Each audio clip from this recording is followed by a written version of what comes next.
And we're live, Senator.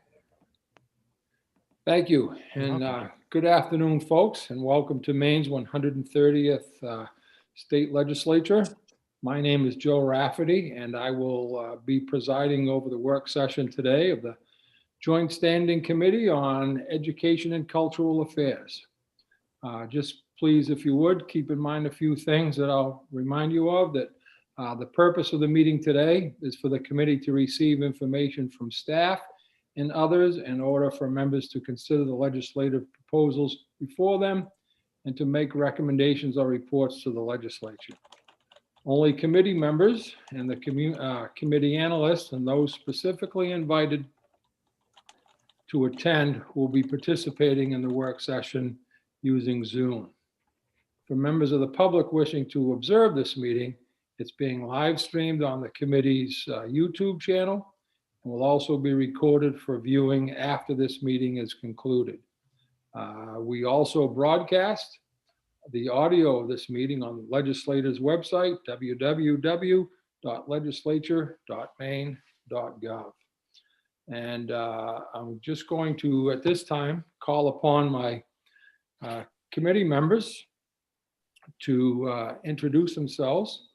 And I will start with my co-chair, Representative Brennan.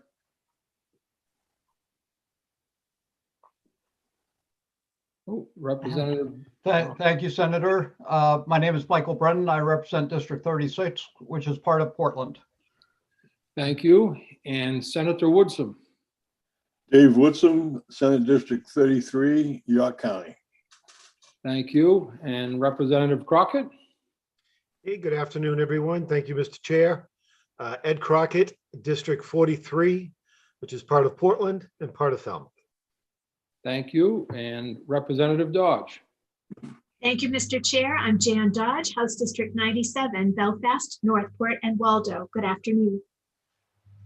Thank you. And Representative Lyman. Good morning, Sheila Lyman, District 74, J, Livermore Falls, part of Livermore. Thank you. Thank you. Representative McRae. Yes, good afternoon, folks. I am Representative Dave McRae, and I am sitting in Port Fairfield, my residence, and I represent the people of District 148. Thank you. Representative Millette. Good afternoon. I'm Rebecca Millette. I represent House District 30, which is most of Cape Elizabeth. Thank you. Representative Salisbury. Thank you, Mr. Chair. Good afternoon. My name is Sue Salisbury, and I represent House District 35, which is part of Westbrook. Thank you. And Representative Stearns. Thank you, Mr. Chair. My name is Paul Stearns. I represent House District 119, which consists of a dozen towns in the unorganized territories of Piscataquis County. Thank you. Folks, will also be joined today by our clerk, Sam Baker. Sam will also have some assistance from Sam Senfit, our analyst, and potentially Hillary Risler as well today as our additional analyst. But I think today might be a Sam day. And in any case, folks, thank you. And at this time, what I'd like to do is open the hearing on LD 1014. I'm sorry, not hearing. I'm sorry, the work session on LD 1014, which is an act to repeal the school bus reimbursement formula and replace it with the essential programs and services funding. And Sam, we'll give you the floor, sir. Thank you. Thank you. I'm going to go ahead and share my screen.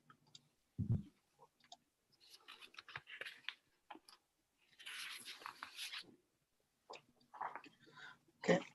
This is the work session for LD 1014, an act to repeal the school bus reimbursement formula and replace it with essential programs and services funding. So this bill does exactly what the title says. It repeals the provisional law relating the commissioner approval of school bus purchases and includes school bus purchase costs and transportation operating costs in the essential program and services funding formula. The committee heard testimony in favor of the bill, and I believe that the superintendent with whom Representative Greenwood was working is here today. The committee heard testimony opposed to the bill. It was noted that Stephen Bailey did note that superintendents opposed the bill while school boards were neither for nor against, so his testimony was split. It was noted bus purchases don't belong in the essential programs and services funding because they're capital items that can be replaced every 10 to 12 years. The transportation section of the EPS is intended for maintenance versus purchase. It was noted districts can and do buy buses their own. The state subsidy is based on age and mileage of the buses. Moving bus purchases in the EPS will allow better resources SAUs to buy buses more frequently, while less resource SAUs would not be able to do so. And currently, districts with less ability to pay do have the option to apply for state funding. If bus purchases, which can run from $90,000 to $100,000, were moved in the EPS, it could drive up the cost of education. The DOE provided information and noted that the bill removes department oversight and eliminates the funding process currently used to support bus purchases. It was noted the model is inconsistent with the goals of the essential programs and services model to cost versus an expenditure model. They noted that moving bus purchases would allow better resource SAUs to buy buses more frequently than less resource SAUs. They also noted there's 4 areas of the fund formula that tend to drive inequities: special education, career and technical education, gifted and talented programming, and transportation, and that this bill would exacerbate inequalities in the area of transportation. They noted in less affluent SAUs, this could result in buses remaining on the road longer with no DOE oversight and potential safety risks. It was also noted that removing the funding cap in 20A section 5401, which is currently little over $9 million, would create an increase in the total cost of education and a redistribution of the subsidy if sufficient state resources are not appropriated annually to cover the increased costs that could result in a higher local share. The bus purchase program is a vehicle capital cost program. They did note about 1/3 to half of bus requests are funded. The need is higher than the budget, so they're not able to meet that need every year. SAUs with limited resources have typically financed bus purchases over a 5-year term. The program would pay a portion of those costs, though the SAUs do have to make funds available at the initial purchase. The subsidy kicks in the year following the purchase. Typically, less resource SAUs lack funds to purchase buses on their own without the support of the program, which results in a cycle of deferred bus replacement when buses are driven too long. The capital cost of replacement is deferred, maintenance costs increase, and there's a higher cost over the life of the bus. And they also noted that there's a danger when buses fail, they tend to fail quickly, which leaves the school in a bind without transport. So was asked if DOE would talk about some of the concerns about inequities. They did mention that in testimony and may be able, I believe both Joanne and a representative of the bus program are here today and can give some more information on that. And also did request the number of bus purchases approved, as well as a request was made for an update from the department on efforts to prioritize purchase of environmental friendly buses. And the department is here. In terms of background, link to the bill, I've included the current law, which describes the new bus purchase program statute here. There's a couple areas here. I did want to just pull out what the changes were so you could see them. The current law is here.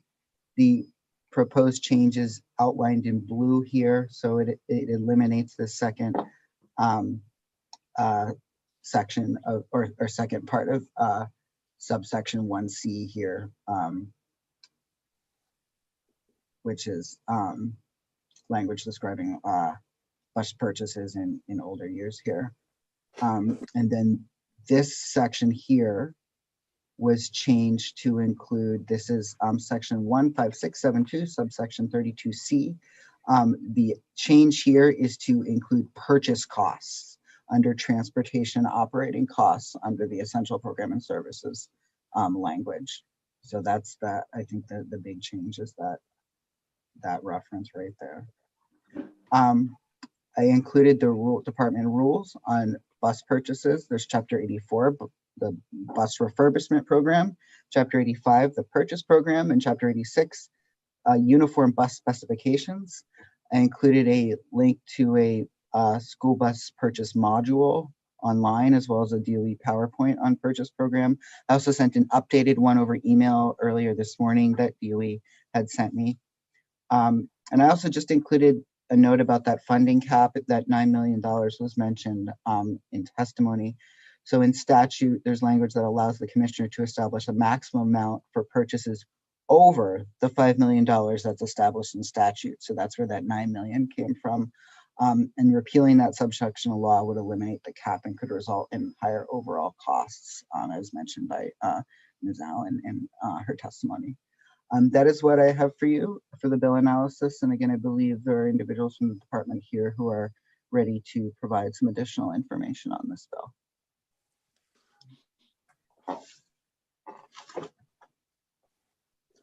Thanks very much, Sam.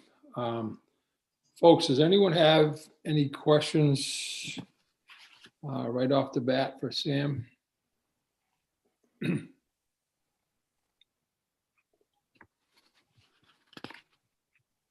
No, not seeing any.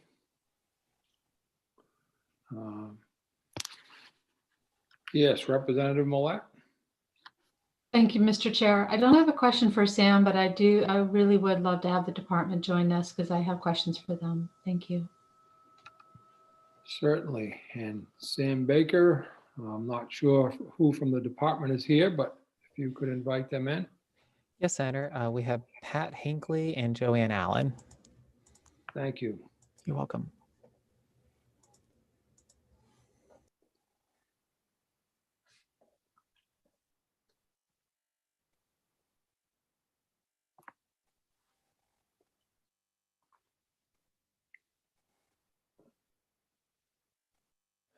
Good morning. Oh, afternoon, I'm sorry. Hi. Thank you. Representative Millett, I believe, has a question. Oh, I always have more than just one. Unfortunately, Joanne knows that well. She has them lined up. You'd think after this much time, I would know this inside and out, but yet here I am with questions.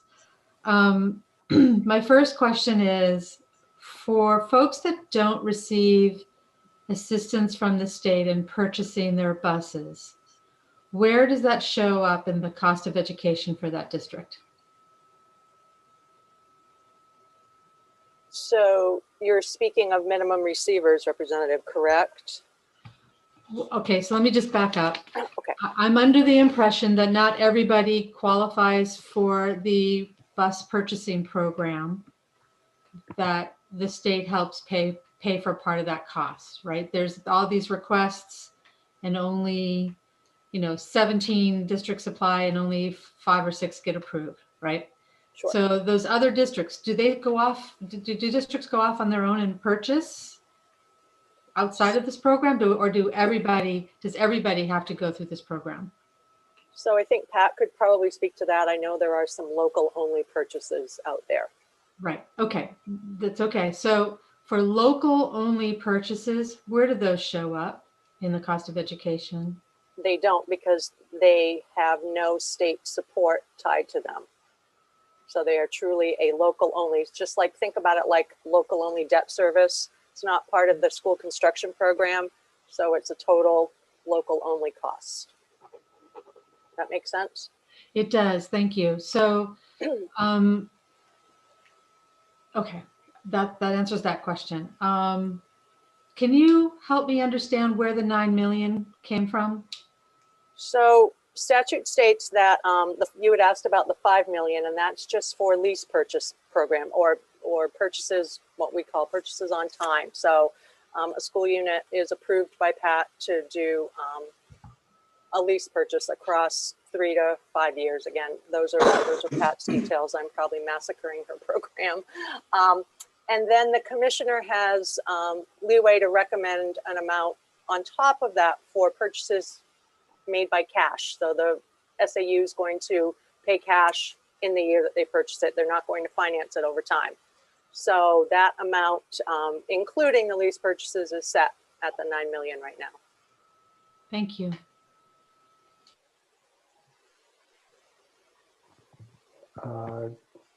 Representative Crockett, followed by Representative Salisbury and Representative Stearns. Yeah, thank you, Mr. Chair, and hello, Ms. Allen. In Sam's report, I think someone asked in the public hearing about what the future purchases look like. And I was reading over the climate goals for the state of Maine, and there seems to be a desire to move, to electric public transportation in the future. No timetable set yet. Is the department already in the preparation stages for that type of transition on buses? I think Pat will need to speak to that one, Yeah. Okay. if she can. Hello, can you hear me? Yes. Hi, this is Pat. To answer your question about is the department prepared for the climate change goals? Yes, we are in the process of preparing for that. I can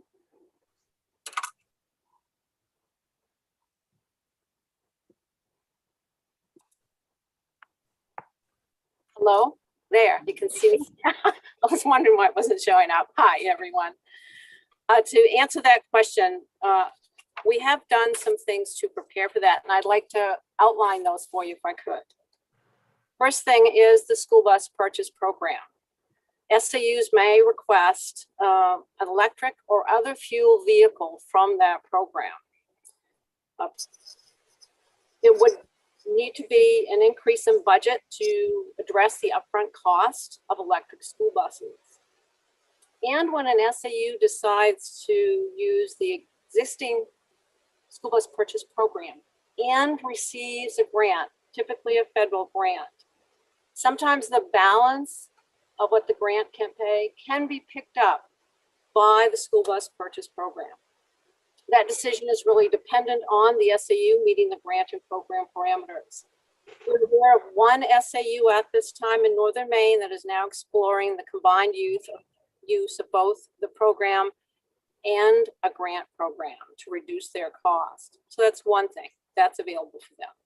The second thing to prepare, we did an electrification education workshops to introduce, inform, and encourage purchase of electric school buses. During October 2020, Maine DOE initiated and coordinated delivery of 4 live online school bus and vehicle-to-grid technology original equipment manufacturer education workshops. Local superintendents, business managers, and transportation directors were invited. The state bid is the third thing that we've done here.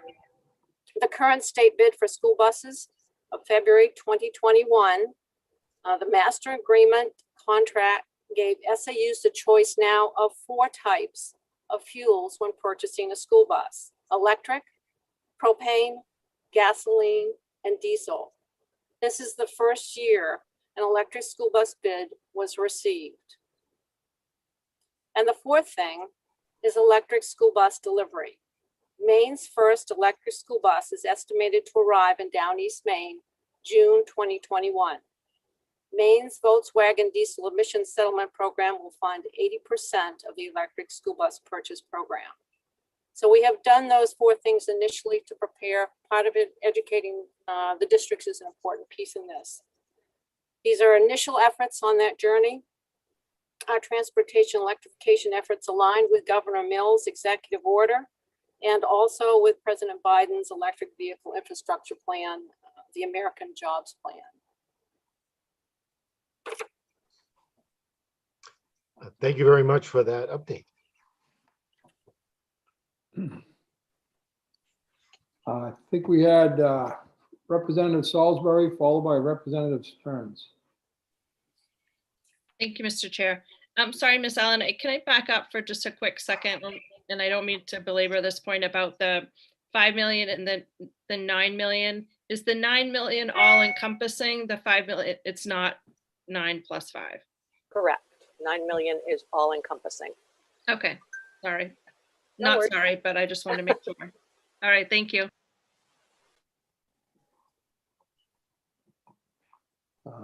Thank you. Representative Stearns. Thank you, Mr. Chair. At this point, I'm very reluctant to change the funding mechanism that currently exists. However, with that said, I believe during the hearing, I asked if Superintendent Carlton might be available, and I really do think it would be a good idea to hear the rationale and the thinking behind what brought the bill forward. So if Representative Greenwood or Superintendent Carlton have pieces to share, I think it's important to hear that. I know that I may learn something. Thank you. I see Representative Greenwood, and I'm not sure as to the superintendent. Is it Carlton? We do have the superintendent with us, Senator. I'll bring him in. Thank you.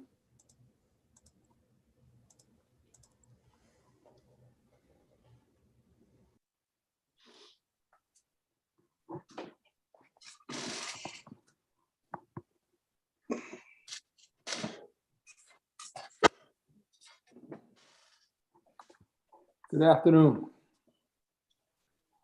Good afternoon, everyone. Thank you for having me today. Yeah, very welcome. I'm not sure that you could hear Representative Stearns at the time, but basically what we were hoping is that you folks could shed some light as to the idea behind changing the current formula in terms of bus purchase. Sure. I did hear Representative Stearns. So one of the reasons that I asked Representative Greenwood to bring a bill of this nature forward, while I understand the concerns about changing the current funding model, one of the things that has happened over the course of my time as a superintendent is our buses have not always been approved. We've had situations where we've had buses that have had more miles than any of the other buses approved, and yet they have not been approved for reimbursement. And so consequently, we're left as a smaller rural school district to purchase on our own. We have to continue bus fleet replacement. I look at education as if we've got to have safe ways to get them there and safe buildings to put them in before we can ever have, we can have all the great curriculum in the world, but if we don't have the way to get them there safely and we don't have a safe building to put them in, then that kind of goes out the window. So for me, looking at this bill, it would create for me some stability as far as funding is concerned. Now, granted, if we put in for 3 buses and we get 3 buses approved, it's roughly around $300,000, but that hasn't happened every year. And so consequently, we're always fighting this battle of how do we plan, how do we budget, and what do we have moving forward? And so I looked at this as a single stream funding formula for all SAUs to create some equitability, to have guaranteed funds each year rather than relying on an application and approval process to help replace our continue bus fleet replacement. I will say too, I do have some concerns about the electric infrastructure. I love the idea of electric buses, but the cost to create that infrastructure will be incredibly significant to local SAUs, which could also create an equitable situation across the district. Across the state. So again, I come back to the fact that I asked Representative Greenwood for this because I wanted to look at more equity across the state and more guaranteed funding rather than relying on an application process with no guarantee of of approval. I also look too, I also look too at the the burden on the Department of Education. Managing a program of this magnitude cannot be simple. It takes time, it takes effort, it's got a lot of moving pieces. And so I would think, looking as an outsider looking in, a single stream model would reduce some of that burden as well.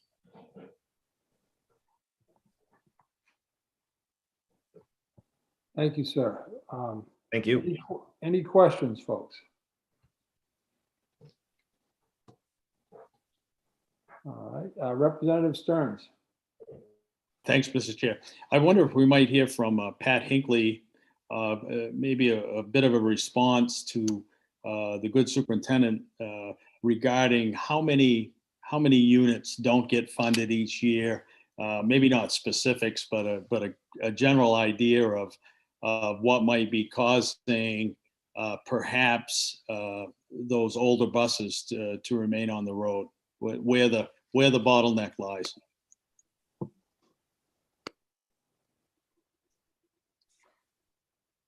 Thank you. Sam is, okay, here we go.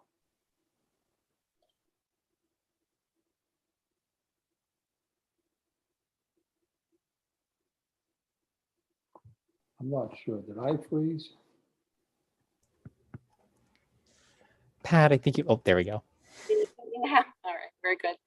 In response to your inquiry about buses not, those getting funded and those not getting funded, we have some charts and data, historic data that goes back over 20 years. You will see that typically, we have the exact numbers per year if anyone is interested in that, but typically about 1/3 to 1/2 of the bus requests are funded. That is based on the budget for the program. And I'll just, Andy made a comment about some buses don't get approved, and that's correct, they don't. The leading decision on approval is the age of the bus. And if you look at, I'll just read something on a chart here for you so you can understand. When you look at the oldest buses that are approved just in the last few years, 28 years old, 24 years old, 21 years old, 27, 28, 20, and this last cycle, 30 years was the oldest bus that was approved. So what happens, the approvals go to those buses in the greatest need. So the age is the leading factor. And sometimes, the others just don't make it because there isn't enough money in the pool. Thank you very much. Thank you. And Representative Millet, please. Thank you, Mr. Chair. This may be a question for Pat or John, I'm not sure which one. When was the last time the budget was increased? Joanne or I, but either could take that question. I have another chart here and I can just tell you that it's been pretty much. Joanne, do you want to go with that? I see you. It's been a bit. I can't give you the specific year, Representative Millet, but it's been a little bit. Yeah, I kind of was rhetorically asking that question because I did look at your report.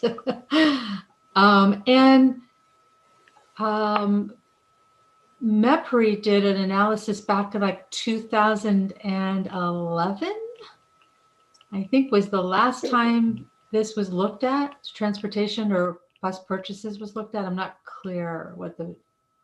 So MEPRI looks at transportation operating. They haven't looked at the bus purchasing and bus reimbursement system. In anticipation of this conversation, I did have some discussion with Amy Johnson because transportation operating is up for review in the current cycle. And she said that they could look at what other states do for this program because as Superintendent Cartlin mentioned, this is extremely labor intensive, very time consuming. I think we always feel like we're on a wheel and not catching up and staying ahead of the need.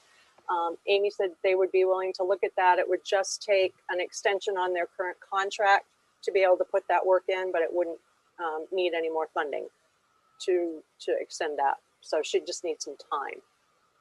Great, thank you. Do you know how much buses have increased in costs over the last, well, let's go with 10 years, because it looks like it definitely hasn't, we haven't increased the budget in 10 years. So how much have bus costs gone up? That's a Pat question. If you look back from about 1998 through around 2010, they were generally in the $70,000 range. They have been steadily going up in price.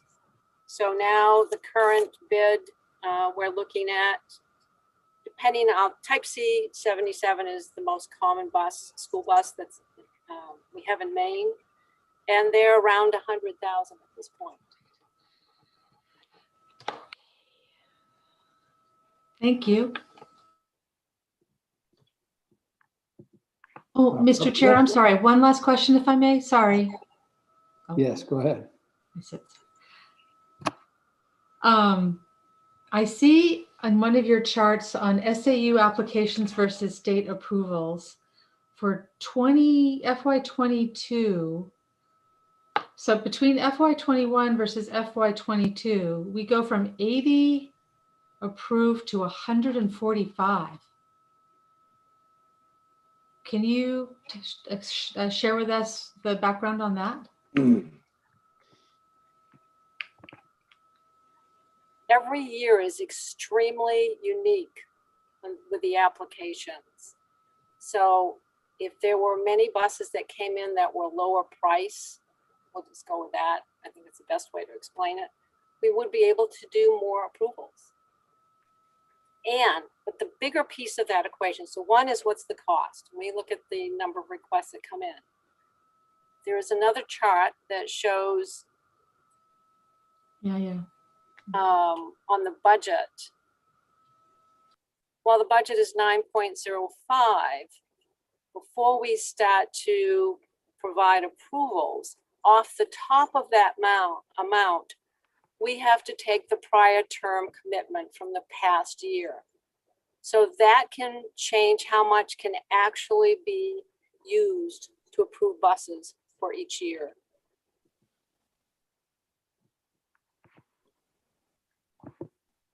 Could you explain that a little bit to me? Senator Rafferty, any particular part? Well, when you say you have to take cost off of the previous year. Correct. That piece. Oh, thank you, sir. When we give approval, a school can either pay cash or they can go with a term payment. And if most of them choose a term payment, and a term payment is typically 5-year at many districts. Some can do 3 to 5. So what happens when we give an approval, we divide that money out over future years. So if we look at the current year that we're doing right now, which is actually FY22 purchase, and someone had, let's say, $100,000 bus, and they were going to go with a 5-year term payment, we divide the 100,000 by 5, so it would be 20,000 per year. So the very next year after that, we're holding all those term payments, and that's what comes off the top of the 9.05. So we have to subtract all that, the total from the term payments from the prior year, and then we're left with that amount that we can approve for the current year and that whatever cycle we're in. Thank you. Representative Dodge and followed by Representative Crockett, please. Oops, wrong. There we go. Thank you, Mr. Chair. The prices for buses that you are quoting, and thank you for being here to answer our questions. The prices for buses that you are quoting are for gas or for diesel.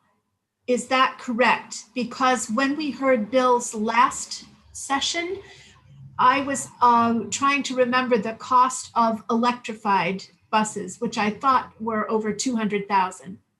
Can you help clarify those prices, please, and for which buses they are? Yes, I have the current bid in my hands, and the current bid for a 77 capacity gasoline school bus is $83,168.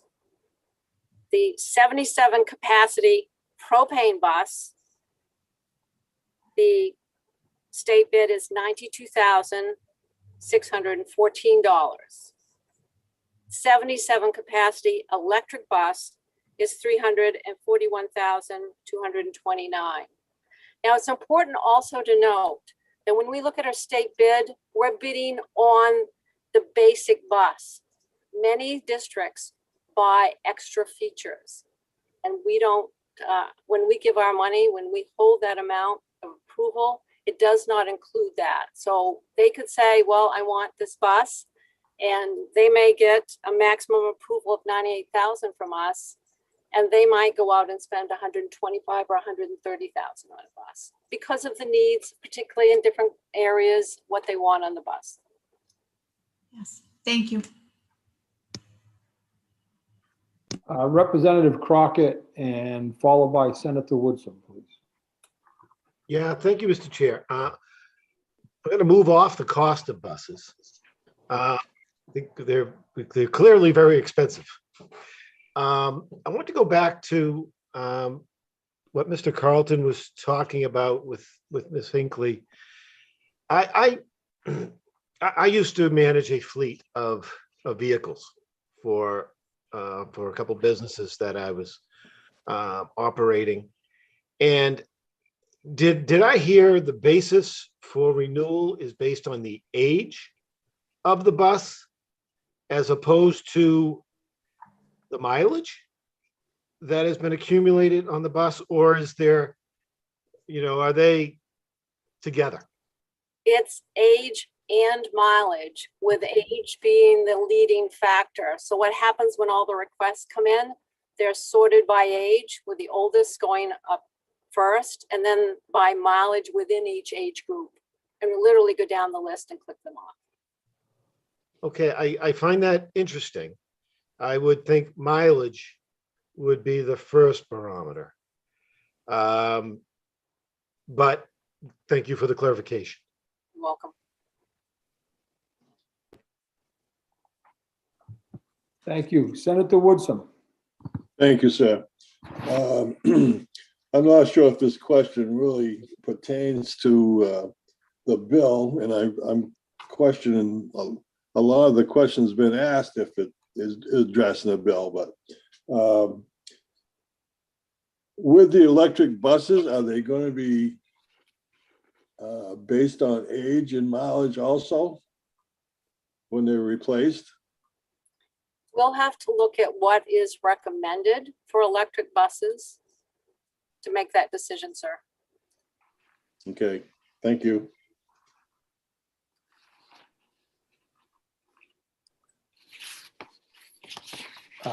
Yes, I see Representative Millette followed by Representative Brennan. Thank you, Mr. Chair. I think actually Representative Brennan was before me. That's fine, thank you.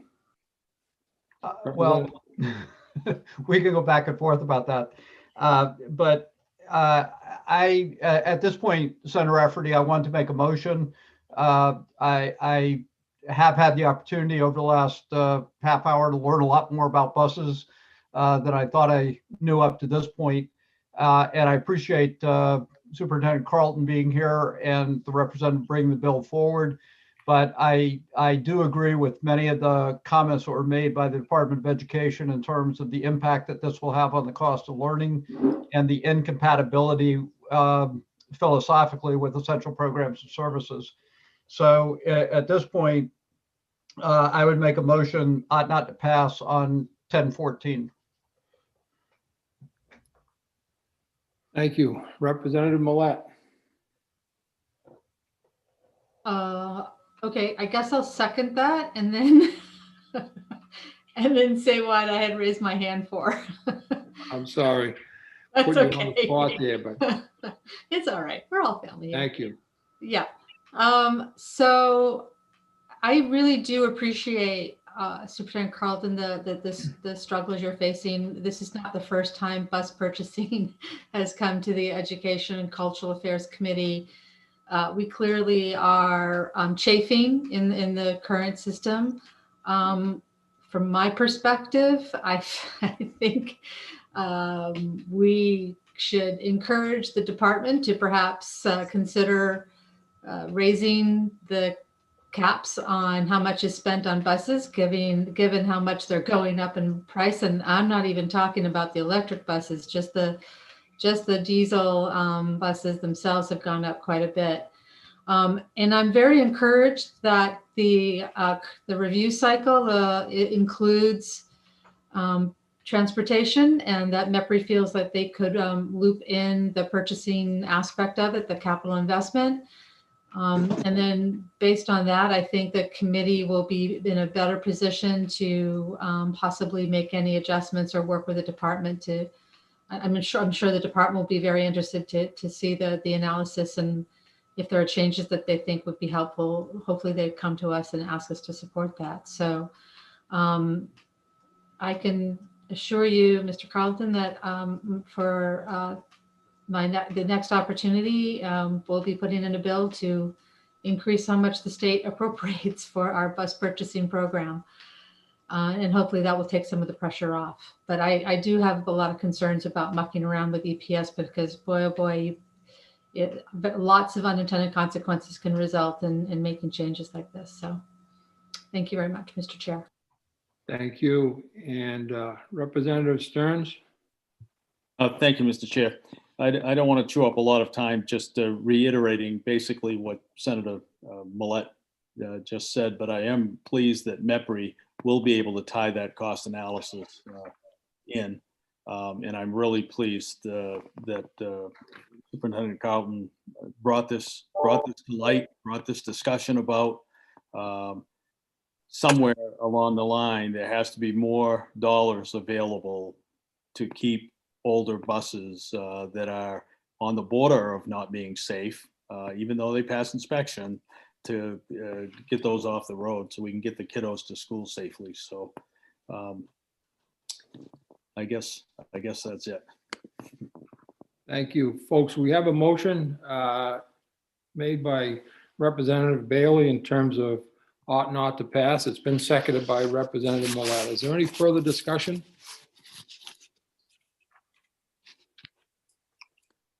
Oh, seeing none. I'm sorry, Representative Stearns, your hand, is that still up? Thank you, Mr. Chair. I just wanted to make sure that without any type of letter or notification that's okay, that the officials from the department pass that on to MEPRI, and that things move ahead. I don't see any reason for any particular letters, as long as we're sure that everyone's on board. I would welcome that report and that review as well. So I think it'd be great information for us to receive, and assume that we will do so. Any other discussions? Seeing none, then Sam, I'm going to shortly ask you to call the roll, but just folks, keep in mind, so the motion was ought not to pass. And Sam, please, if you would, call the roll. Okay, Senator. Senator Rafferty? Yes, ought not to pass. Senator Rafferty votes yes. Senator Woodson? Yes. Senator Woodson votes yes. Representative Brennan? Yes. Representative Brennan votes yes. Representative Millett? Yes. Representative Millett votes yes. Representative McCray? Yes. Representative McCray votes yes. Representative Dodge? Yes. Representative Dodge votes yes. Representative Crockett? Yes. Representative Crockett votes yes. Representative Salisbury? Yes. Representative Salisbury votes yes. Representative Stearns? Yes. Representative Stearns votes yes. Representative Sampson? Yes. Representative Sampson votes yes. Representative Lyman? Yes. Representative Lyman votes yes. And Senator, is unanimous of those present and voting in favor of the motion. Thank you very much. And I just want to thank the sponsor for bringing this forward. Obviously, this needs to be addressed, and we'll commit to doing so. So thank you. And thank you, folks from the department, for being here and your availability. I'm going to call the hearing on LD 1014 to a close. And the workshop on 1014 to a close. And at this time, would like to open a workshop. I think we'd like to, these bills are closely tied, so we're going to work LD 651 and 1207 jointly, and ask that Sam, sir, if you would. So I'm going to do 651 first, and then I'll just go right into 1207, and with the goal to make sure the committee understands the differences between those two bills. All right, I'm going to go ahead and screen share. All right, this is the work session for LD 651, an act to stabilize student count in main school funding formula. The school requires the Department of Education to use a 3-year average for pupil counts when an SAU experiences a decrease of 10% or more of total school administrative unit student enrollment in a single year. The committee heard testimony in favor of the bill.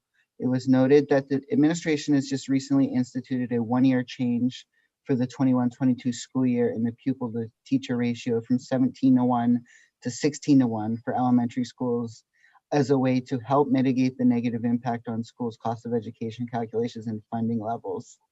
This bill protects school districts and taxpayers from a decrease in state aid due to a drop in enrollment experienced due to COVID, which it was noted that student enrollment decreases have occurred throughout the state even prior to COVID and can dramatically decrease funding.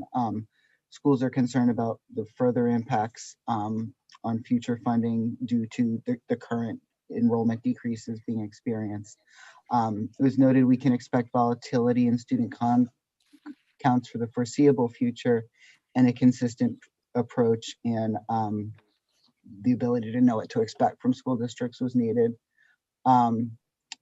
There was information only provided by, I'm Joanne Allen.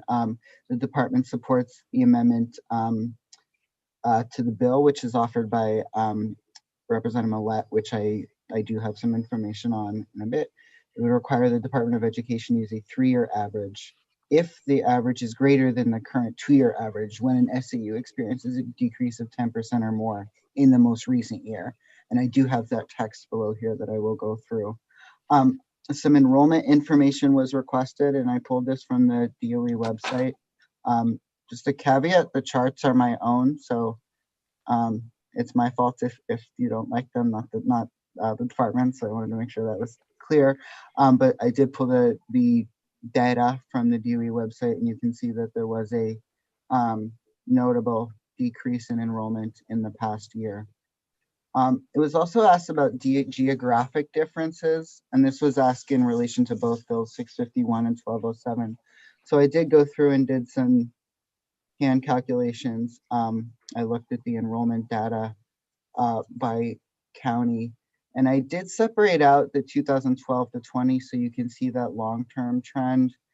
I separated out from this most recent year so you could see those, because they're kind of two different things happening here. So I wanted you to be able to see those changes separately, but you can see that almost uniformly enrollment decreases in some areas greater than in other areas. So additional information, I did include the bill. I included the current language that describes pupil counts. And I also have included Representative Millette's language here. So just to make clear, what 651 does is it states that if an SAU has a decline of 10% or more in a single year, the pupil count then is the average of the counts from October 1 of the 3 most recent calendar years prior. Senator Millette's bill is a little bit different. It says that beginning in the fiscal year 22 to 23, a decline in the total enrollment of 10% in the most recent year. If there is a decline in the total enrollment in the most recent year, the pupil counts for October 1st of the 3 most recent years will be used unless that count is less than the average of the 2 most recent years. So it is a little bit different than the bill as drafted, that language, in particular that language about the kind of safety net of the unless the count is less than the average of the 2 most recent years. I am going to go right into 1207 because it is similar to this bill. Although I gotta move this little thing here. All right, so you should see 1207. Sorry, I'm just playing with the Zoom bar up there, was in my way. So 1207 is a similar bill, but it attacks this issue a little bit differently. This is an act to maintain the current level of education funding, and it provides that for the 21 to 22 fiscal year, if a school administrative unit's enrollment has declined from the previous allocation year, the commissioner must use the pupil counts from the previous allocation year for the determination of operating costs. It was noted that a drop in enrollment doesn't mean you can have less staff or provide fewer course offerings. Many students, again, experienced a drop due to the pandemic. Joanne Allen from DOE noted that the intent is to buffer negative consequences of enrollment, which does drive subsidy allocation. Rather than using the average of the October 20 and October 19 counts, the bill proposes using the average of the 19 and 18 subsidy counts for any district that had a decline in enrollment from 19 to 20. The department did propose, again, the 1-year revision, which I had discussed in the prior bill regarding student ratios. They do believe that this LD will cost approximately 24 million in state funds and 16 in local, which would raise the required state share from 7.9 to 8.4, the mill expectation. A question for DOE was asked, is there any, if this bill is passed, is there any way that, given that the biennial is passed, the GPA has been finalized, there's a mechanism for reimbursement for this current school year? So that is an outstanding question for DOE.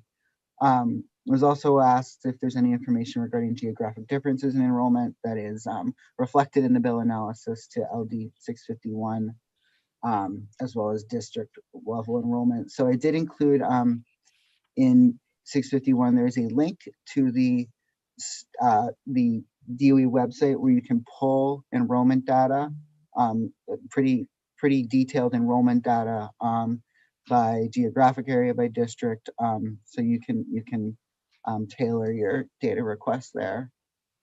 It's pretty powerful. They have a lot of information there. The bill can be found here. I did just put the bill language here so you can see exactly what it does. A note, there's an emergency preamble to this bill, and you don't need this reminder now, but just a note to also see the bill analysis for 651. I will stop sharing so you can see each other now.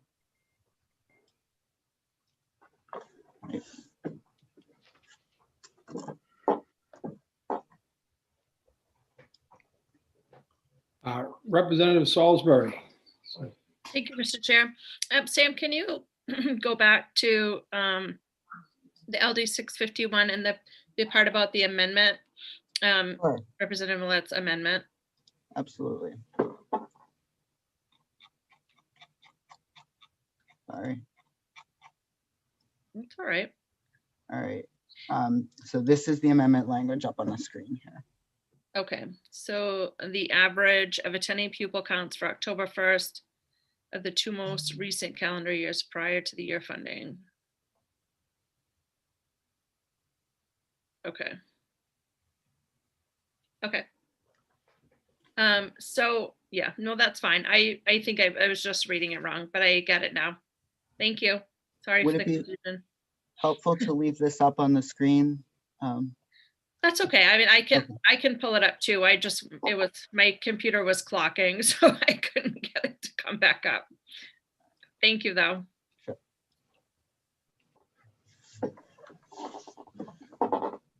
Thanks. Representative Stearns. Thank you, Mr. Chair. I'm wondering if we know if we have had any school systems that have lost over 10%.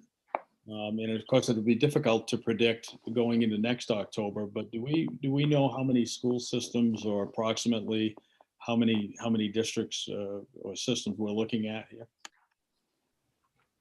I don't know that offhand, Representative. Joanne is here and may have that information.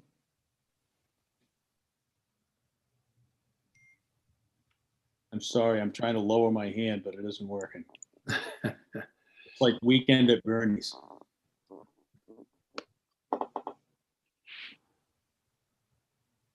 Thank you, Ms. Allen.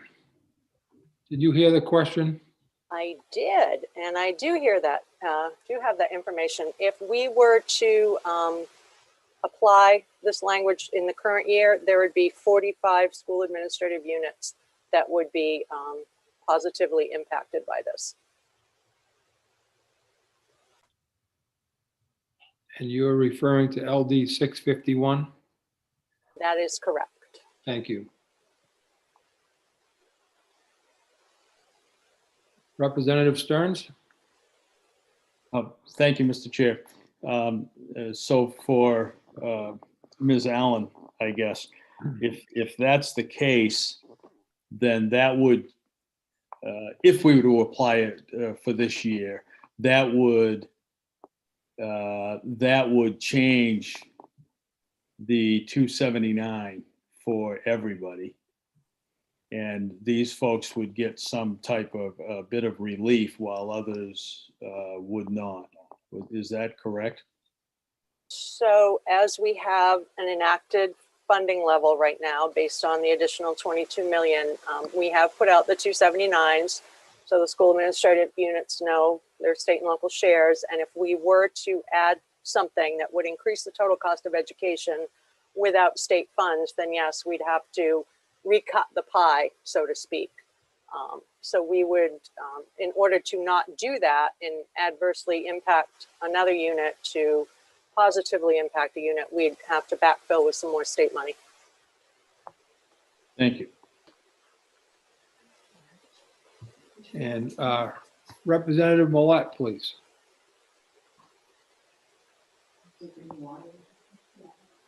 Thank you, Mr. Chair, which is exactly why I didn't have it impacting the coming year.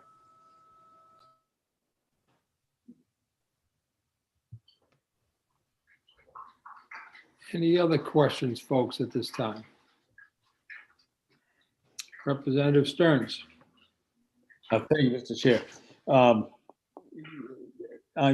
I hesitate to say I agree, but I certainly understand the concept of this. But I throw out the notion that I'm wondering if it might penalize schools that have been going to school right along this year, that would tend to have, they've just had school and the kids are coming to school, whereas another district might have not had school and the parents said, I'm out of here for whatever reason, I'm going to homeschool. Again, I don't know that. I don't have any data behind it, but I would hate to see a school that has plugged away at it, or a district, lose some funding, if you will, moving forward because of another school that chose a different, or perhaps I guess you could say was forced into a different mode. But I like the concept of the 3-year steps and the 10% piece. Thank you. Representative Brennan, followed by Senator Woodson. Thank you, Mr. Chair.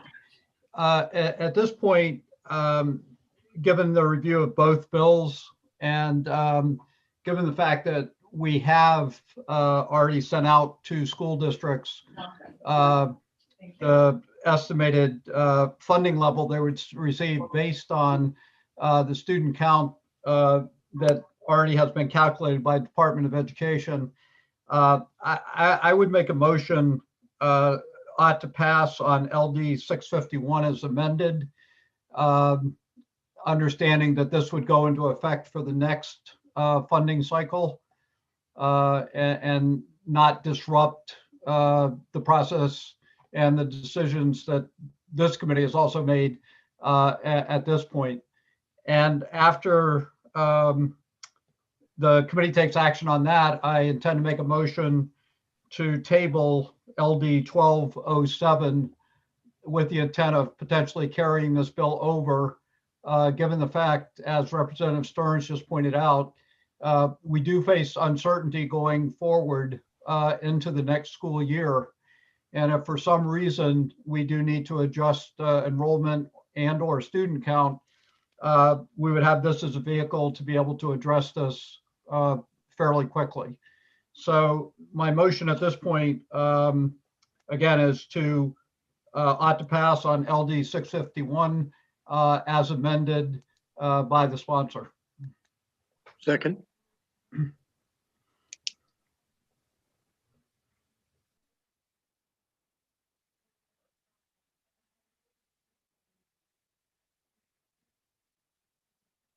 I think I muted my, there we go. All right.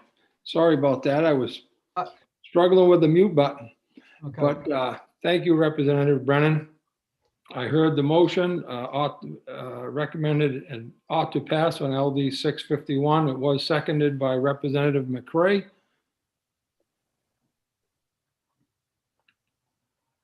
And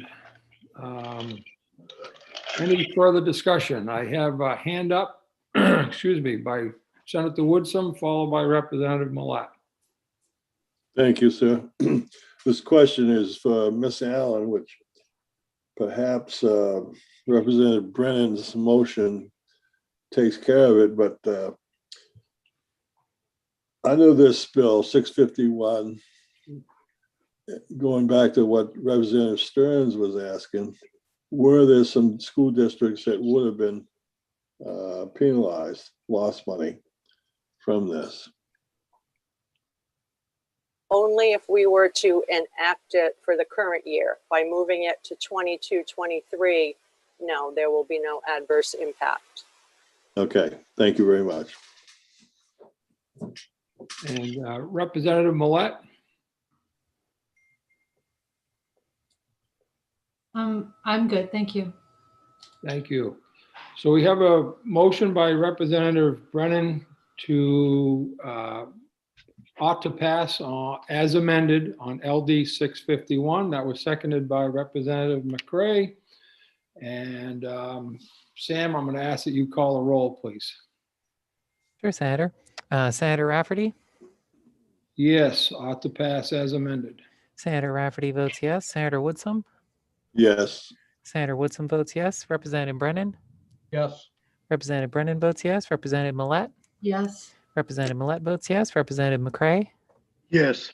Representative McCray votes yes. Representative Dodge? Yay. Representative Dodge votes yay. Representative Crockett? Yay. Representative Crockett votes yay. Representative Salisbury? Yes. Representative Salisbury votes yes. Representative Stearns? Yes. Representative Stearns votes yes. Representative Sampson? No. Representative Sampson votes no. Representative Lyman? Yes. Representative Lyman votes yes. And that's everyone. So Senator is 10 in favor of the motion and 1 opposed. Thank you, Sam. And assume that the minority report would be vote ought not to pass. Ought not to pass. Thank you.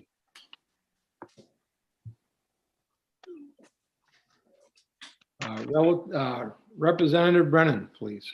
Thank you, Senator.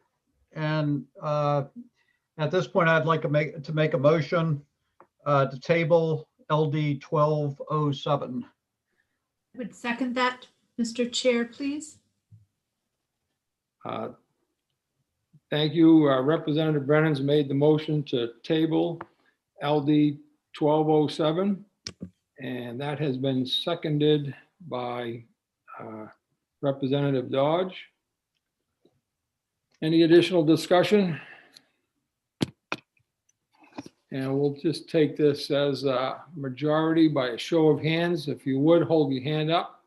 All those in favor of tabling LD 1207, hand is up, please. I see Representative Brennan, Senator Rafferty, Representative Dodge, Representative McCray, Representative Stearns, Representative Woodman, Representative Lyman, Representative Crockett, Representative Millet, Representative Sampson, and Representative Salisbury. It is unanimous. Thank you, folks. And I will close the work session on LD 651 and 1207. And Senator, Yes, sir.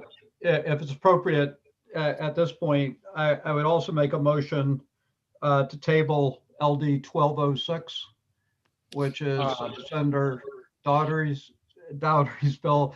And we understand she's not feeling well and can't be with us today.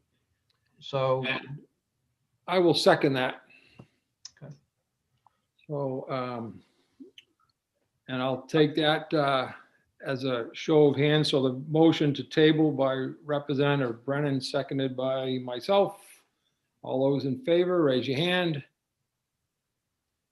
And I see 1, 2, 3, 4, 5, 6, 7, 8, 9, 10, 11. We're good.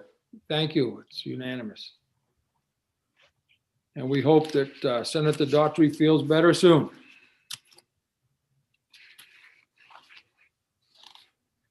So we are, I don't want to overlook anyone here. I believe. Ooh. So next up, I got 1207, 1207, 651. I believe is, if I have my order right, I believe, Sam, we have LD 1114. Was that next? Correct, Senator. Thank you. And Sam Senford, if you would, please. Sure. I'm gonna share my screen. This is LD 1114, an act to require the state to meet the mandatory 55% contribution to schools. This bill increases the target for the state share percentage of the statewide adjusted total cost of the components of essential programs and services to 55% as required by law, beginning in fiscal year 21 to 22 and continuing annually.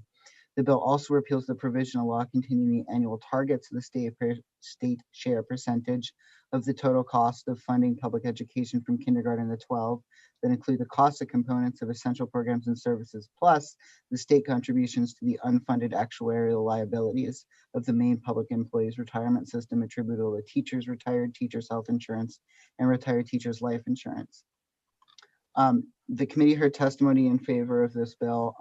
It was noted that school districts struggle with annual budget increases due to inflation, which in turn requires districts to rely on property tax increases, which the community is resistant to.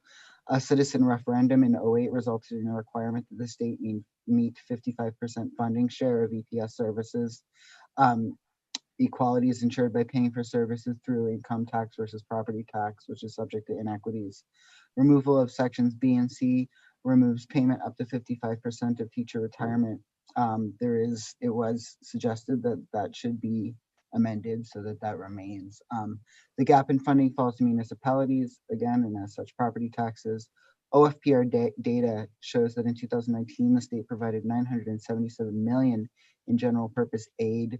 The Maine Municipal Association projects the municipal share in 19 to have been 1.18 billion, or about 55% of the total cost of K-12 education. If the state had met its 55% goal that year, it would have saved local property payers to $209 million. K-12 education is the largest part of municipal budgets. Typically, progress to meeting 55% was stalled by the 2008 recession. Prior to that, it looked like we were getting closer to the 55%. EPS services established the minimum of what students need to meet the main learning results. The Pikers report showed that the funding formula is among the most equitable in the nation, but is underfunded. The department testified information only. The budget increases the state share from 51.83% enacted in this recent budget to 55% in the first year of the biennium and maintains that level. The Education Committee presented a 55% share recommendation in its report back on the budget. It showed a request for an additional appropriation of $75.7 million. The bill also repeals a law that calculates the state share percentage based on state's contribution to the unfunded actuarial liability of the main public employee retirement system. In the current year, that percentage, including UAL, is 56.07, and it's 56.30 for 2022. Finally, the bill amends language regarding growth in the calculation of the insured value factor that private schools charge of sending school units to support facility costs. That annual growth in IVF is calculated based on the change in state share percentage as calculated, including the state's contribution to the UAL. Per statute, the IVF may not be greater than 6% or less than 10% of tuition unless the governing body votes to pay a higher rate within statutory limitations. Enactment of the language as written would change the calculation to the growth in state share, excluding the state's contribution to UAL. So the result is that once that 55% is reached and maintained, there would be no further growth in the IVF amount without a vote of the governing body. And I'm very hopeful Joanne can explain that further if the committee would like more information. It was asked how much in additional funds DOE estimates would be required to meet this share. I checked with OFPR regarding those biennial report back numbers, and the estimated cost is $75,711,929 in fiscal year 22, and $107,132,929 in fiscal year 23, and that would be ongoing. Some more information was requested from DOE regarding how this repeal would potentially impact the public employees retirement system, if at all, and also whether DOE anticipates that incoming federal funds would have any impact on state share. Additional information, the bill is here. The OFPR report that discussed the state funding dispersed to municipalities and counties with the data that was referenced in testimony is included there. So just here I parsed out what the current law is and what the proposed changes are. So the maximum allowable tuition language here in statute, the change that this bill would make, it would change this reference here to paragraph C to a reference to paragraph B. And you'll see that right down below here. This is the current law. So you have these annual targets, and you have B here, but you also have C here. And C is the subsection to which that prior section referenced. What this bill would do here, it would repeal C entirely and replace the reference to B. And you can see the difference there is that C references the cost of components plus state contributions of the main public employees retirement system attributable to teachers. So that section would be, subsection would be gone. So then there's an additional paragraph here for fiscal year 21 to 22, the target is 55%.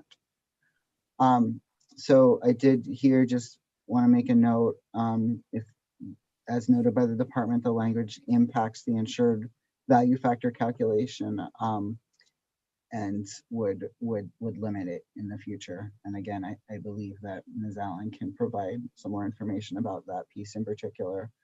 And I think that is what I have for you on this bill. I'm gonna stop the share. That's you.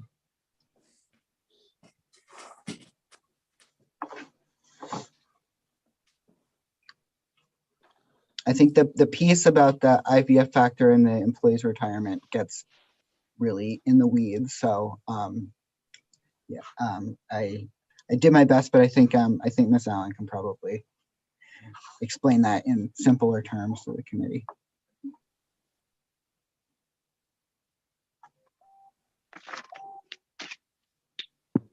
Thank you, Sam. Excuse me. Yes, Representative Brennan. Thank you, Senator. Mr. Senate, I don't know which one is in the best position, whether it's you, whether it's Senator Merriman or Joanne Allen from the department, but I really need a better understanding of that the part that you just mentioned. And that is new language, right? So it's not new language, it's getting rid of old language. So it's the reference is changed so that the downstream impacts of that reference change, I think, are significant. And I think that's Okay. probably best explained by Ms. Allen. Okay, well, maybe Ms. Allen might be in a position to explain what that change would mean. So actually, Sam did a great job. I don't think you need me. So what it will mean, right now, the IVF, insured value factor calculation, that is paid by public SAUs sending to private schools. So think about, SAD 72 sending to Freiburg Academy, they can pay an insured value factor, Augusta to Erskine, etc. That calculation, the increase in that calculation has some guardrails right now, so it can't be less than 6% of the tuition rate and can't be more than 10%, but it can grow every year within those guardrails based on the change of Section C, the growth in the state share percentage, including the UAL. So normally that goes up because we've seen some big increases in UAL. So that state share percentage goes up. While in statute it says the target is 55%, it is, but now we're over 55%. We're actually at 56.37, I think, in the current year. Once we, if we repeal that language, once we reach 55% under Section B, then in theory, IVF is not going to grow anymore unless a school board votes to pay a higher amount. So this is probably a good thing if you're a sending SAU, but maybe not a good thing if you're a private school. So it's just something to think about. Well, I am trying to think about it, but first I'm trying to understand it in order to think about it. So I obviously am pretty familiar with the other parts of the bill that have to do with the 55% and the unfunded liability, but this is one facet that I really hadn't looked at before, or it had been presented before. And if you could also explain to me very quickly, the bill also refers to the unfunded liability as well as teacher retirement, but it also refers to teacher health insurance and life insurance.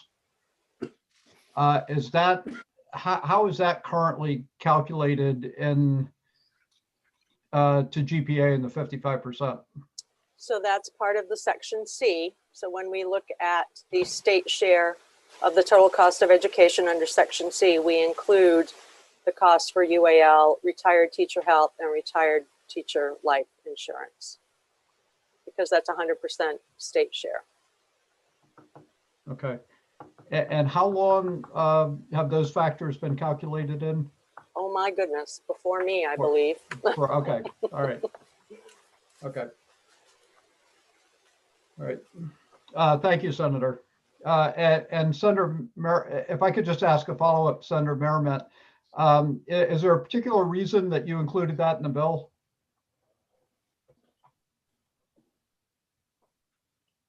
The insured value factor?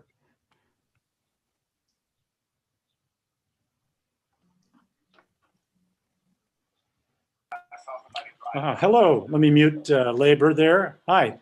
Yeah. So Senator, my question was there a particular reason that you included that in the bill, the change on the IVF? No, and I hold nothing special with that. If you want a very thorough explanation, that part of it I leave up to John Kosinski. He studies that pretty thoroughly, but. Okay, thank you. Thank you.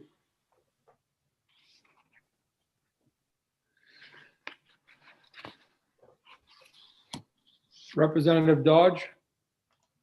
Thank you, Mr. Chair. I'm not sure to whom I should direct this question, so I'll pose the question and then you guys can flip a coin. I believe we are striving toward 55% funding of education related to the real costs of education.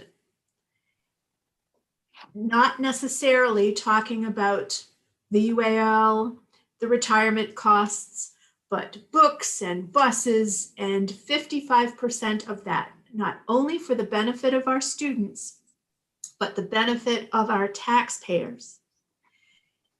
Is there an easy answer, formula, parenthetical, diagram? This is where we are right now with the 51.83, the percentage of the real cost of education. Is there someone who could maybe tackle that, please? Thank you. I guess I'll give it a whirl. I think what you're referring to, Representative Dodge, so you're referring to Section B, which is the total cost of education without any of those retirement components in it. And that's the total cost of education that you see when you think about the ED 279 and you think about the targeted education funds and you think about CTE. So all those things on the purple sheet. That's that calculation. And yes, I would say that the governor was hopeful to make a 1% increase every year. And then we had COVID, which, you know, disrupted her plans a little bit. But yes, that has been the case. And you can see that a little bit in the information that Sam put up. You can see it for the past 3 years, we did grow 1%. So.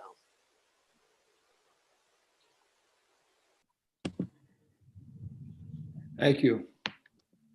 Thank you. Folks, any other questions at this time?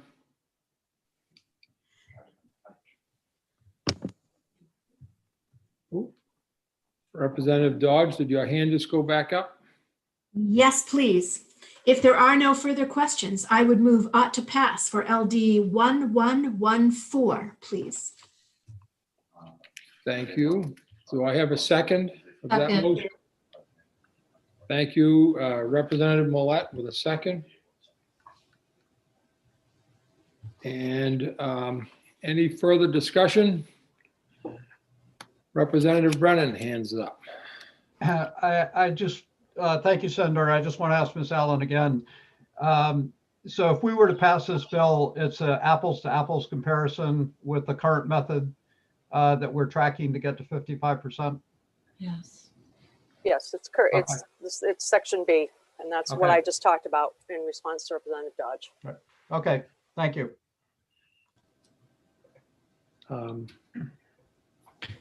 Seeing no hands raised, I'm going to ask again that Representative Dodge made a motion to pass LD 1114, and that was seconded by Representative Millette. I'm going to ask Sam if you would call a roll, please. Yes, Senator. It looks like Sam Senate Oh, raised his I'm hand, though. sorry. Yeah, Sam, thank you. Sorry, I just wanted to clarify, probably ought to pass as amended because this will have a fiscal note.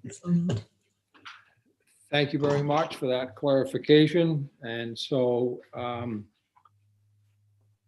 we will make that adjustment based on the fiscal note that LD 114 ought to pass as amended.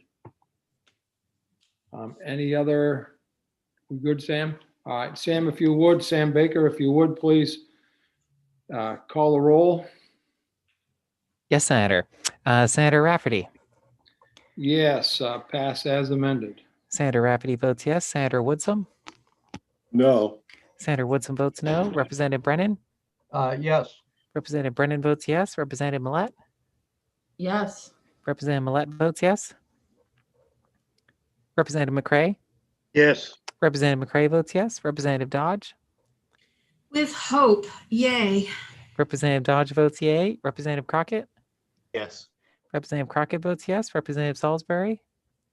Yes. Representative Salisbury votes yes. Representative Stearns. Oh, Representative Stearns is gone. Representative Sampson. No. Representative Sampson votes no. Representative Lyman? No. Representative Lyman votes no. All right. 1, 2, 3, 5, 6, 7. Okay, Senator. So we have 7 in favor of the motion and 3 opposed. So the motion carries. Thank you very much. And I will close the hearing, the workshop on LD 114. Thank you. Bye. And the minority report, Sam, will need on that. What not to pass. Thank you. Thank you, Senator. And Senator, I need to leave. I will be back. Thank you and good luck in your Zooming mission. The next workshop will be relative to LD 1198, and that is an act authorizing an increase to the maximum annual fund balance of public school districts.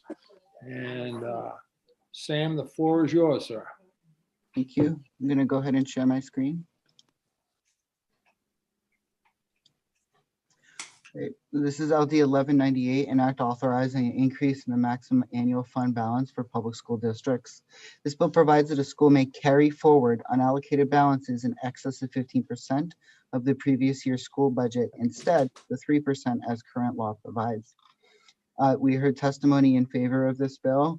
It was noted that the current set-aside limit creates precarious financial situations for districts. This bill would allow districts to save for large capital projects. Does not have any relation to the EPS formula.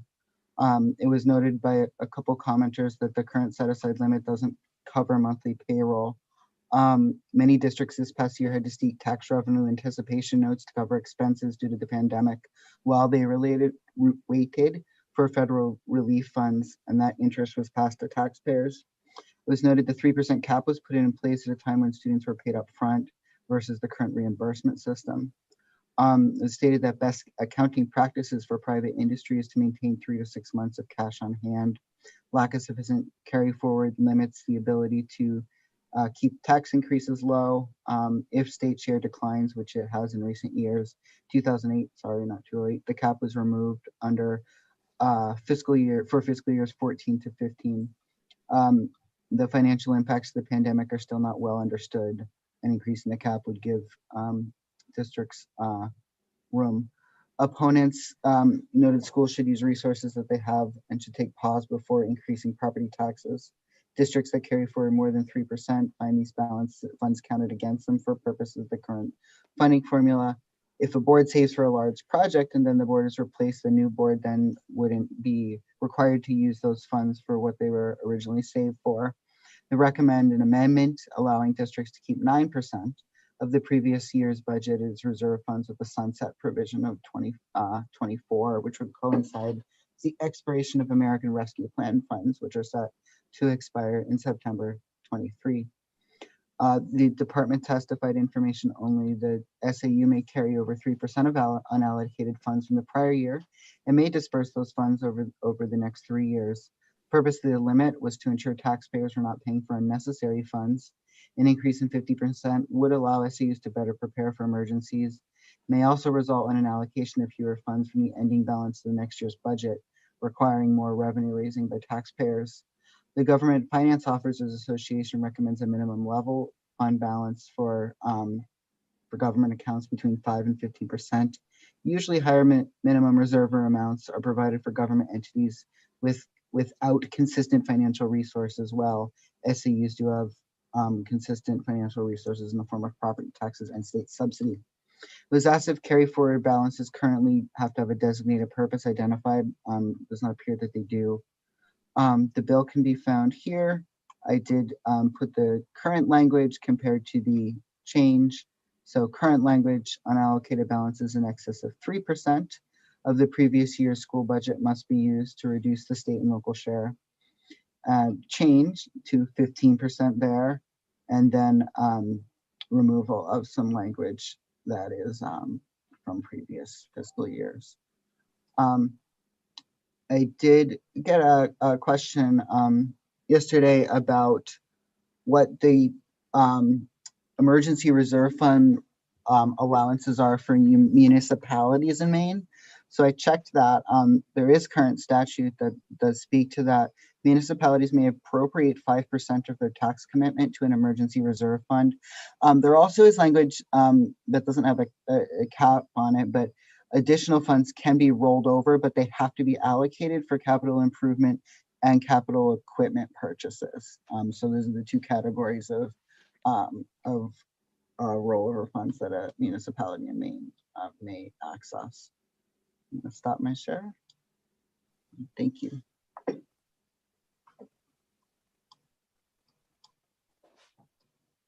Sam, just so I don't miss the last part of that, when you said that the carryover, that 5% has to target capital improvements as well as, was it expenditures? So municipalities can allocate 5% to a emergency fund. So basically to keep for unspecified purposes. And then over that, they can also roll over unspent funds as long as they're designated for capital projects. In addition to that 5% of reserve. Thank you. Sure. Any questions at this time, please, of Sam? Senator Woodson. Thank you, sir. Sam, did you say, can you clarify, they can set money aside, but do the voters have to approve the use of that or the spending of that money, or one account or the other? How does that work? For municipalities? Yeah. No, Senator, I think I might defer because I'm afraid I'm going to answer that wrong. I'm not entirely sure of that. And I'm looking at the statute now and it doesn't specify, but I'm not sure if there's contextual language in statute that might specify that. I would need to look at that further to be sure. Would Miss Allen perhaps know? She may. I don't know. I don't know if she would have background in municipal financing, but she might.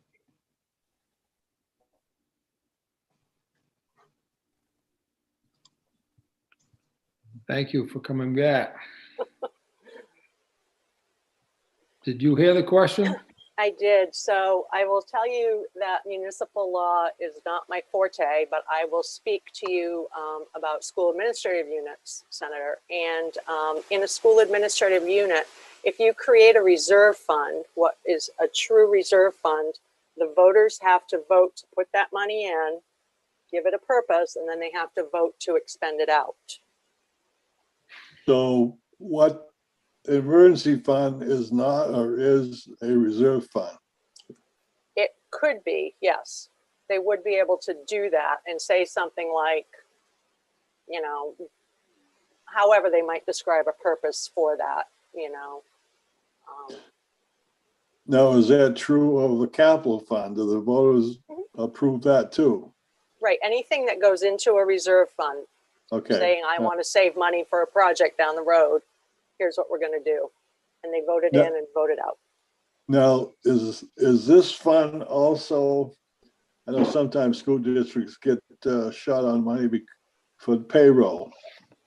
That's just automatic, is that the district can use that money without any approval?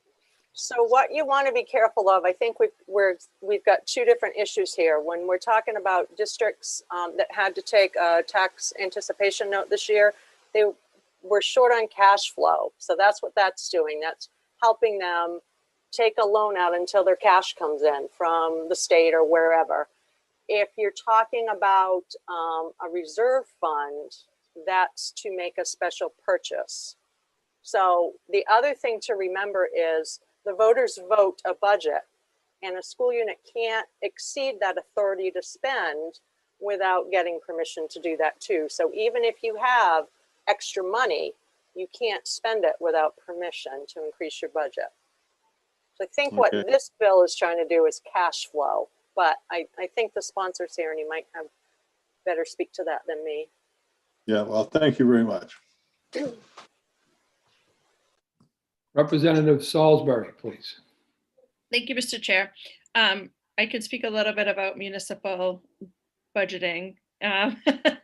So like in this particular case, a fund balance, if you, right now you can do 3% of your budget as like a carry forward. So you have that money in your budget, and that's part of the budget that's voted on by the members of your city or your town. So it's voted on as part of the full budget.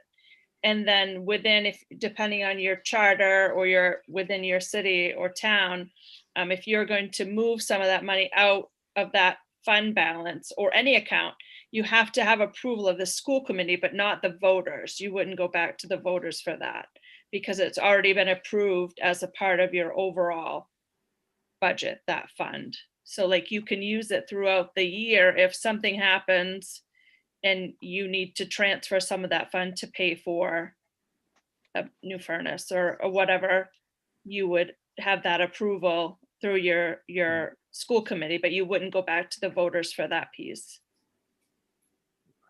If that makes sense. Thank you. Any other questions, folks? Yes, I see Representative Crockett's hand up.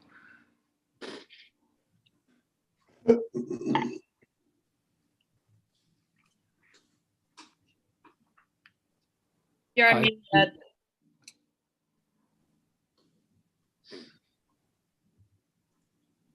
I think that's the first time. So I've joined the club. What I was saying was, I'm thinking maybe Representative Carlo, I'd love to get his thoughts on some of the amendments that were proposed at the public hearing.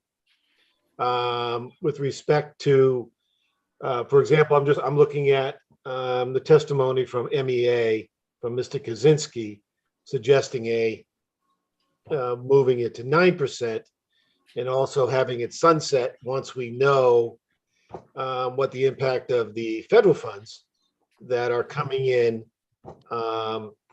this year.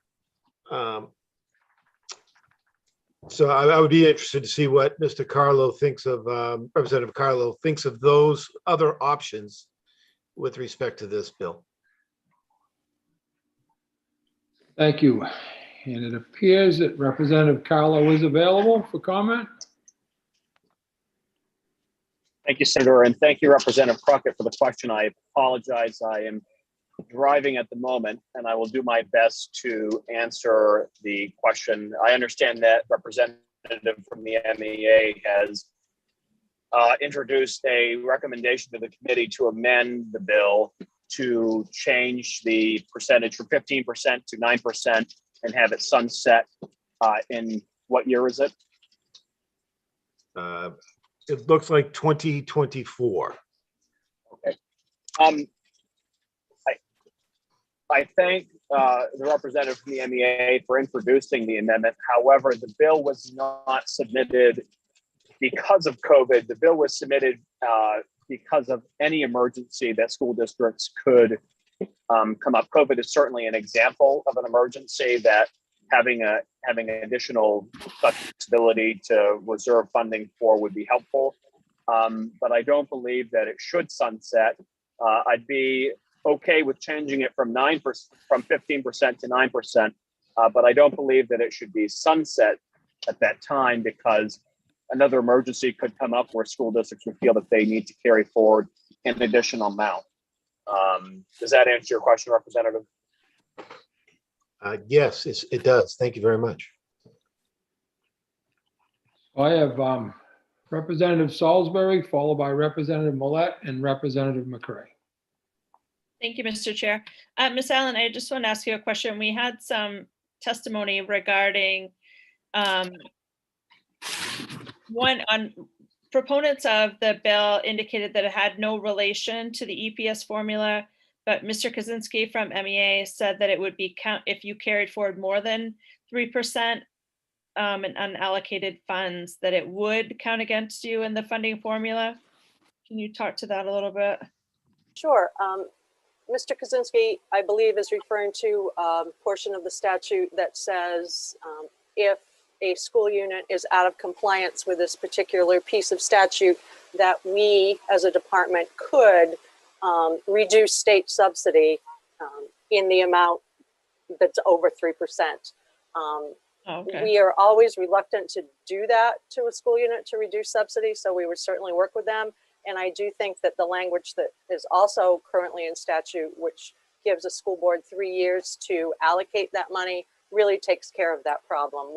We have had some school units who are over the 3%, but we just follow up with them and say, you know, hey, make sure you allocate this. So that's really how we handle it. My follow-up, Mr. Chair. Yes. So if we raise the limit to 9%, then it would be the same thing. If they could up to 9%, if they did more, same thing. It's not that it would be, it's if they just followed the letter of the law, so to speak. Right. We leave it up to the auditors to do this calculation. We have a worksheet on our website that the SAUs can do it as well, but the auditors really monitor this, and they'll put a flag in the audit document for us so that we can just follow up with them. So. Okay, thank you. Thank you. We had Representative Millette followed by Representative McCray. Thank you, Mr. Chair. A couple of questions and thoughts. Ms. Allen, how long do the school districts have to spend the coming latest round of federal relief funds? Oh my goodness. I know there's varying ending dates. So, and my team has not been involved. My school finance team has only been peripherally involved with that. So I don't have an exact answer for you. I'm sorry. But there's a number of ending dates. Mr. Senator, 2023? I thought it was 2024. Mr. Senator, do you happen to know? I do not. I could certainly find out, but I don't know offhand. So my thought is that for sure, I feel compelled to support our districts in being able to handle this influx of federal funding, to give them some flexibility with the understanding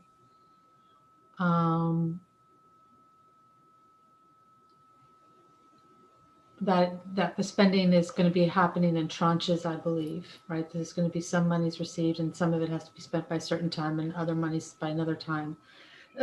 And at the same time, I also recognize that municipalities are allowed to hold a 5% rebalance, whereas schools are only allowed 3%. So my thought is to consider having in place the 9% for the duration of the spending of the relief funds, and then have it go down to 5% for, I don't know, 5 years with a sunset, which would force a review, a sunset back to 3%. I want to make sure we don't sunset the whole balance option. But so a sunset back down to 3% to kind of force a look back to see what impact that had on local taxes and budgets and all of that, because I do take seriously some of the testimony we got and those issues that were raised. So that's my current thinking. Ms. Allen.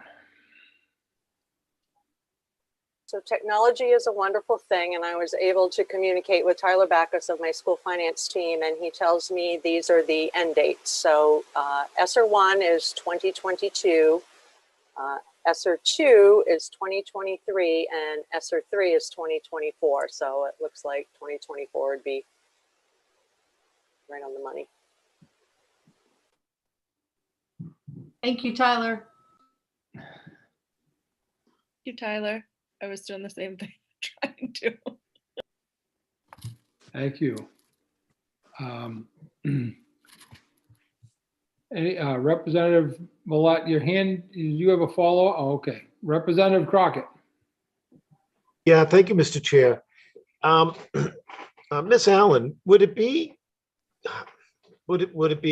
possible for, I guess, the experts, and I'm thinking the accountants, to come up with a percentage that is fair and equitable to all districts. You know, we got a bunch of different numbers out there right now, whether it's 15 or maybe 9. I would love to have a little more expertise, if you will, to fit that number. Is that something the department could help with? I can certainly reach out. You know, I don't want to put words in their mouth. My sense is we're going to get different percentages based on different school administrative unit types. Again, we would have municipal school units operating under municipal law.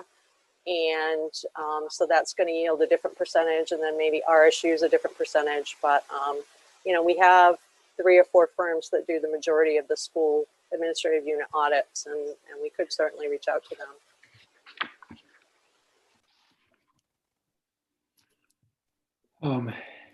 Any additional, yes, Representative Dodge and, oh, I'm sorry, Representative Crockett, that's okay. Representative Dodge.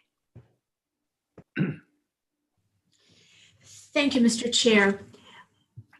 Again, I'm not sure who maybe could help me understand this question.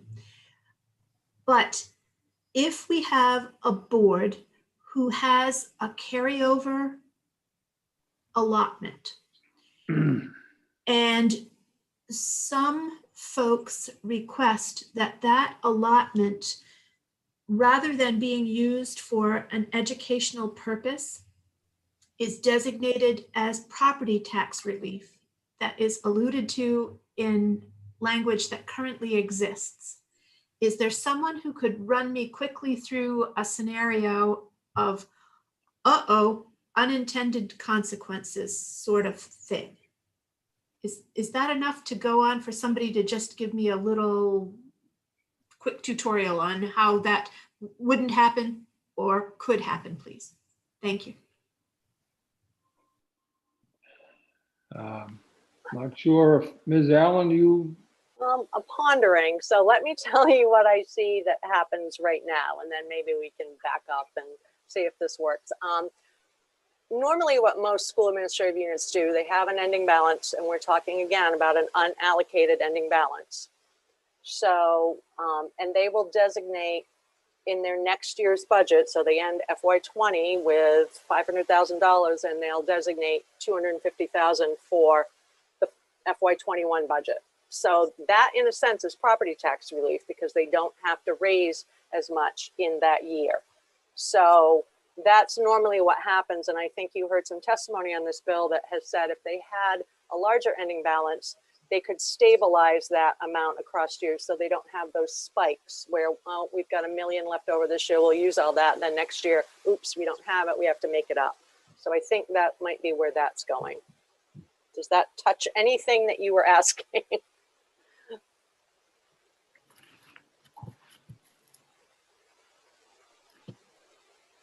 Yeah. May I follow up, Mr. Chair, please? Yes. Thank you, Ms. Allen. That does clarify. But could you now split your answer in here's how this could be a positive thing and here's how this might be abused? Are there those two choices within the parameters of this bill language? So I know there's always a concern, certainly by taxpayers, that, you know, there's money being raised that's not being used for the budget. But if we think about it, you know, to what end would a school unit want to build up a stockpile of money? It's not like the superintendent can take a vacation with it or something. You know, you have to have voter authority to spend. So, but I that is a concern that we have heard, and I'm sure you've heard as well. And then the flip side is that it can provide some stability in the local share over the years. Thank you very much. Thank you, Mr. Chair. Thank you. Any other questions, folks, at this time? Yes, Representative McCray. I've been vacillating as to whether to ask and the way to ask this question. So let's take a homeowner that is struggling. Now, everybody that has to pay property taxes says, I'm struggling and I can't stand anymore. Well, let's suppose we're talking about somebody that really is. It's awful hard for them to understand that they might even have to borrow money to pay their taxes, or really go without to pay their taxes, so that the town, the city, or the school can have a 15% savings account. That's a hard pill to swallow for an awful lot of people. Now, there's not a question here. That's just a comment. Thank you. Representative Millette. Thank you, Mr. Chair. I would counter Representative McCray that a house owner would really struggle when property taxes go up extraordinarily one year because of a dip in state funding as a result of some valuation changes in other districts that had nothing to do with their own, and from year to year, right? I mean, I really, having been on the school board, I understand where this bill is coming from. And so, but I also do recognize the potential downside. So my suggestion was, let's recognize the unique situations right now with the ESSER funds. Let's give our districts some room to spend those monies as best and wisely as they can for their needs. Lower the rate after that to 5%, which matches municipalities. And then sunset that 5 years out to go back down to 3, to kind of force a conversation around, how did that go? What did that look like? So that's my suggestion again. Thank you. I do see that Representative Carlo has his hand up. Thank you, Senator, for the forbearance here and allowing me to speak on my own bill, and I'm not a member of the committee. I understand both sides of this conversation, and I just want to provide some additional context that I think the committee may find valuable. Yesterday evening, we, as a school board, approved, and I sit on the Bonnie Eagle School Board, we approved our budget for this year, and our finance manager gave a very high-level overview of our budget history over the past couple years, going back until 2006, I believe, if I recall correctly. I looked at a graph that our finance manager had prepared for board members in terms of state funding, or the state share of our educational expenses in MS 86. The graph, I'm not even joking, went up one year, down another year, up again, and then down again. And this trend continued for 5 or 6 years straight, making it an incredible burden for our finance manager to plan ahead. This was the reason why this bill was introduced, and I am willing to compromise on the 9% funding level or another funding level, but this should not sunset, because the issues with, as Representative Millette just said before me, have been occurring for years. And I don't think that trend is going to go away anytime soon, based on my observations and based on the expertise and skill of our finance manager and others in our finance department.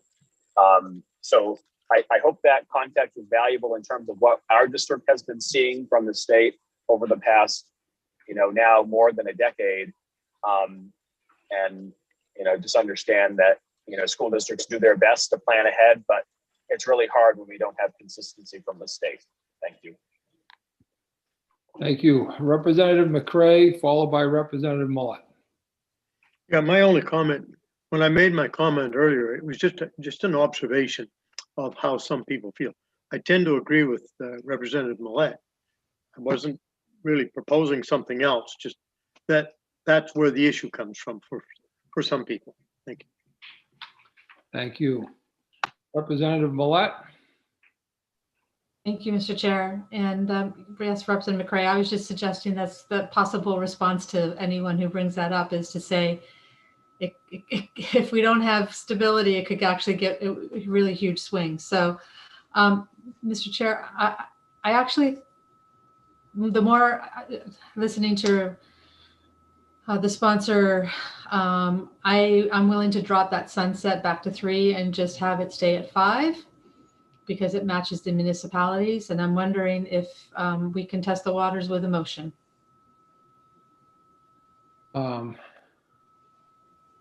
Looks like Yes, no. we can. A whole bunch of hands went up, so never mind.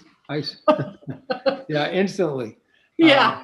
I'm going to go to Representative Dodge. I think this was the hand order, followed by Senator Woodson and Representative Crockett. Thank you, Mr. Chair. I would second that almost motion, Representative Millet, if that is your pleasure or the committee's pleasure. Thank you.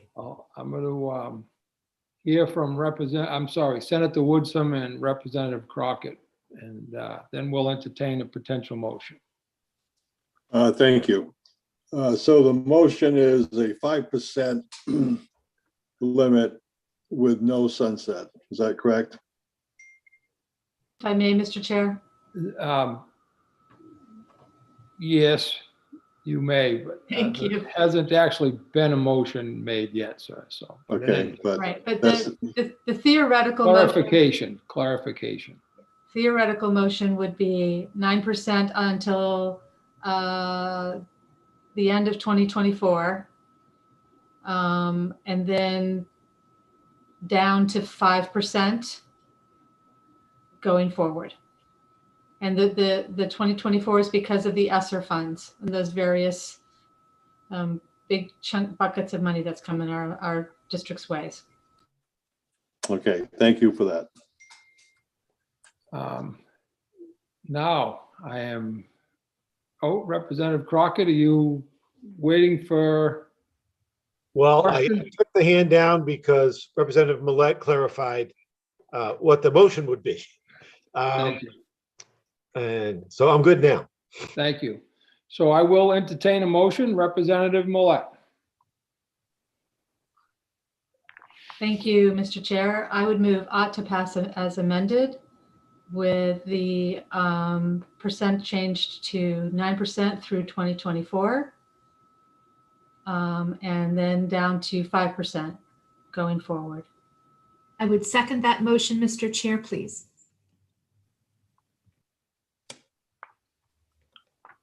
Thank you. So that was a motion by Representative Millet to vote ought to pass as amended, moving the percentage figure to 9% through 2024 to return to 5% moving forward from that date. That was seconded by Representative Dodge. And any further discussion, folks? Sam, if you would, please, I would like to move the vote in, call the roll. Yes, Senator. Senator Rafferty. I vote yes, ought to pass as amended. Senator Rafferty votes yes. Senator Woodson. Yes. Senator Woodson votes yes. Representative Brennan. Yes. Representative Brennan votes yes. Representative Millet. Yes. Representative Millet votes yes. Representative McCray. Yes. Representative McCray votes yes. Representative Dodge. Yay. Representative Dodge votes yay. Representative Crockett. Yes. Representative Crockett votes yes. Representative Salisbury. Yes. Representative Salisbury votes yes. Representative Sampson. No. Representative Sampson votes no. Representative Lyman. Yes. Representative Lyman votes yes. And that's everyone. So, Senator, it's 9 in favor of the motion and 1 opposed. Thank you, Sam. And I will assume that the... Ought not to pass. Thank you very much for that. And I believe, so I'm going to close the workshop on LD 1198 as the motion carries. And folks, I just want to thank you for for the day. We've got some work done, which is good. I think that brings us to a close in terms of this work session. And I will tell you that I will not be available tomorrow or Friday myself. I'm actually working from Los Angeles. But just to give you a heads up, and I want to thank Representative Carlo for bringing this bill forward, and appreciate his work towards this. And thank you all very much for a long 2 days, and we'll see. I wish you well for the next couple. Take care. Safe travels, Mr. Chair. Thank you very much. Thank you.